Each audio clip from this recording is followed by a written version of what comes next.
അടുത്തത് നമുക്ക് stem stitch ചെയ്യാം. അതിന് അടിയിൽ കൂടി കുത്തി മുകളിലേക്ക് സൂചി എടുക്കുക. മുകളിലേക്ക് എടുത്തിട്ട് കുറച്ച് മുന്നോട്ട് മാറ്റി കുത്തി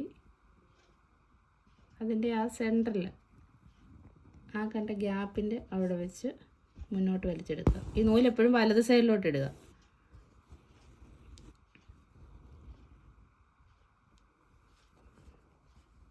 എന്നിട്ട് ഇപ്പോൾ ആ വീണ സ്റ്റിച്ചിൻ്റെ തൊട്ട് മുന്നോട്ട് മാറ്റി കുത്തിയിട്ട്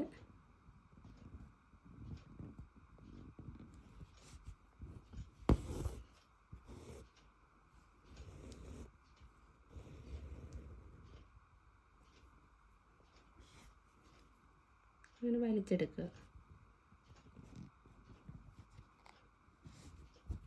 ചെറിയ സ്റ്റിച്ചായിട്ട് തയ്ക്കുന്നതാണ് നല്ലത്.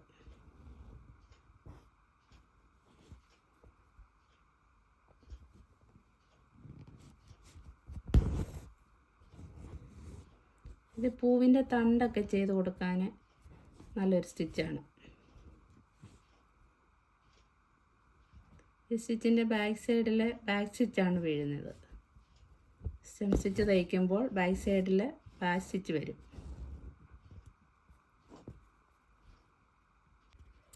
ഇത് ലാസ്റ്റ് വരുമ്പോൾ തയ്ച്ച്